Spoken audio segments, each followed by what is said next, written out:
Hey, this is Michael Jake. Hey, I wanted to share a good story of one of my first wholesale deals.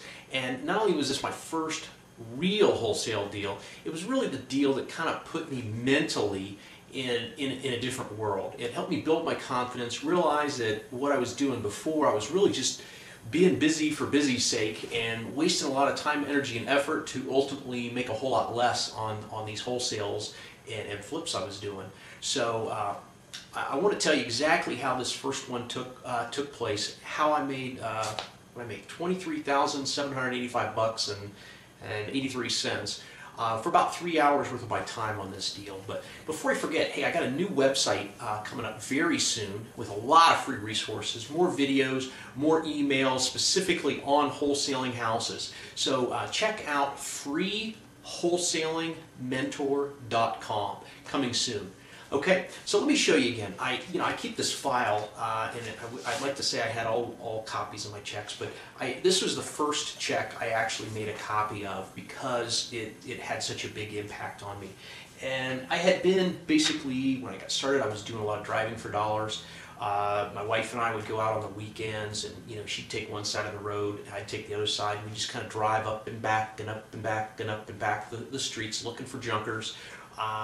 Ugly vacant houses that we could contact the owners and try to put a deal together. But eventually I'd done a few deals. I started making some money, although I was still really working too hard at this business. And my goal is to teach you how to do this the easy way, so you're not working hard.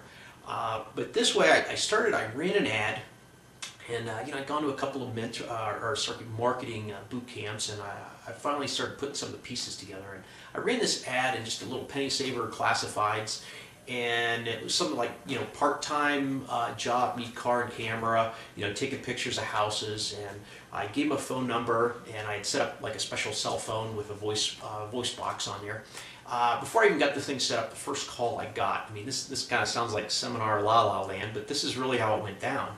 The first call I got from that ad, I didn't even have the voicemail set up yet, so I took the call myself, and I was describing to the gal that called what I was looking for, and she's like, I know a house like that right now. And I said, okay, well, tell me a little bit about it. And she told me a little about it. It was her mom's house, and had some issues. And I said, well, what are you looking for? And she said $50,000. And at the time in Colorado Springs, that just didn't happen. You just didn't find $50,000 houses. So I said, well, let me get over there and take a look at it right now. And I was still working in my corporate America. I was slaving away in the cubicle every day. But the good news is, at that point, basically everybody else on my team had been laid off. So I was pretty much the only guy in Colorado Springs on my team that hadn't been laid off. So let's just say I had a flexible lunch schedule. And I just literally, as soon as I hung up the phone, I got in my car, I ran out there, and I went out to take a look at this thing. And I didn't have a key, I didn't even get any way to get into it, but a $50,000 house, I had to go right then. I couldn't let this thing get away. So I ran out there. It took me about 15 minutes to get there. Again, I couldn't get in the house, but I could look through the windows, and really, there was no inside. This was a little cracker box house, about maybe 850 square foot. It was, on the tax rolls, it showed as a 2-bedroom, 1-bath house.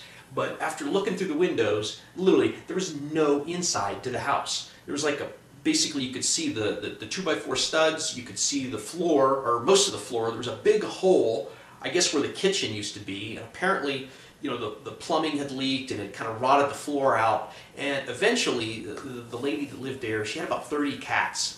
She was getting older. I think she's going a little senile.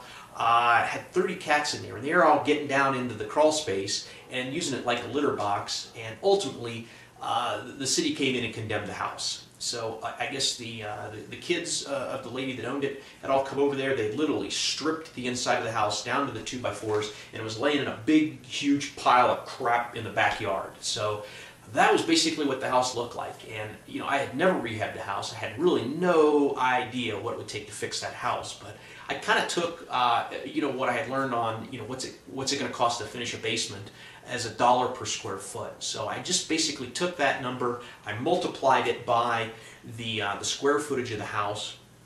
I looked at some comps, and I didn't know about some of the better services. So on our tax assessor's website, we were able to like kind of pull some sold data, and from that I kind of determined, and I was a little low, but I came up with an after repaired value of, and I'm pulling this off the top of my head, I think it was around 116,000 bucks. So ultimately I got them back on the phone.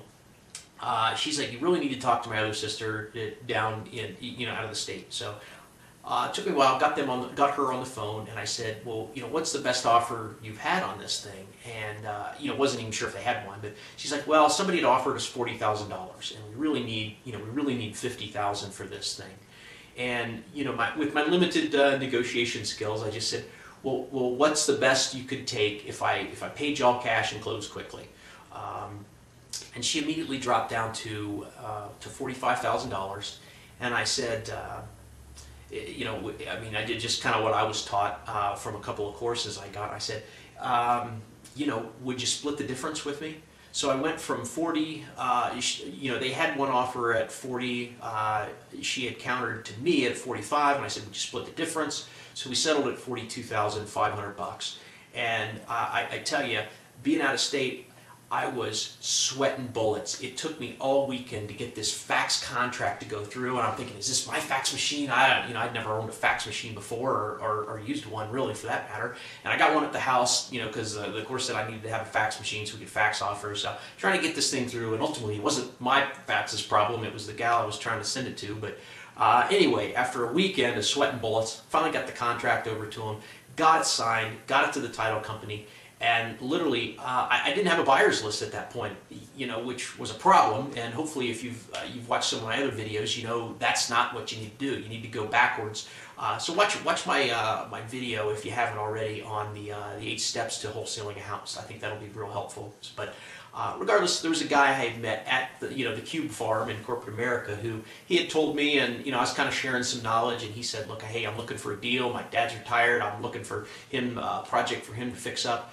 So he was the first guy I talked to about this, and literally he's like, yes, I'll take it. I offered it 70 cents on the dollar minus repairs. He was thrilled. He didn't know how to fund it, so I actually put him in touch with a hard money lender that I had already kind of started a relationship with. Not that I was using him, I was just using him as a point to refer buyers to. So I sent him, my wholesale buyer literally went up and did his closing at the lender's office, got cash. He not only funded the purchase of the property, he pulled out $5,000 cash at closing to get started on the rehab, and he brought me this check. So my buyer brought me my copy of the check, okay? And I signed the contract, so he knew exactly what I was making ahead of time. And I don't know if you're gonna be able to see this, but that check says $23,785.83. And that was my first real contract assignment, okay? I didn't try to do double closings. I didn't try to, buy it, get entitled, add some value, and sell it quick like that. It was basically, I got a contract on the house. I sold the contract. Once I got the contract, faxed it to the title company, found the buyer, got the buyer to fill out an assignment of contract agreement, faxed that over to the title company, and literally within a week we were closed.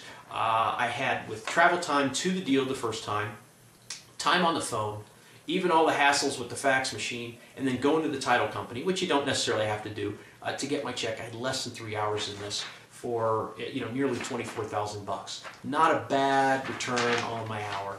Okay. Anyway, I hope that helps you. I hope that shows you, one, how I found the deal real valuable. Condemned house, vacant house. Empty, vacant, condemned. You'll hear me say this over and over and over again. There's nothing special. These aren't even foreclosures. There's no competition for the most part. The other key is the out of area owner. That's always a good list. So anyway, it doesn't need to be all that complicated. Don't make it harder. Ultimately, if you picked up from the start, I was getting other people to go out and drive neighborhoods for me to find these deals for me. So once I got this, I really started ramping up, and literally the first time I did a meeting for other people, I made about $42,000 and change from 2 different deals the first time I held a meeting for Bird Dogs to go out and find these ugly vacant houses for me. So no excuses. Get out there, go find your own deals, go put them together, and go make yourself a big fat check. All right, this is Michael Jake. Get some more free resources at freewholesalingmentor.com or check out my blog at wholesalinghousesblog.com. Have a great day.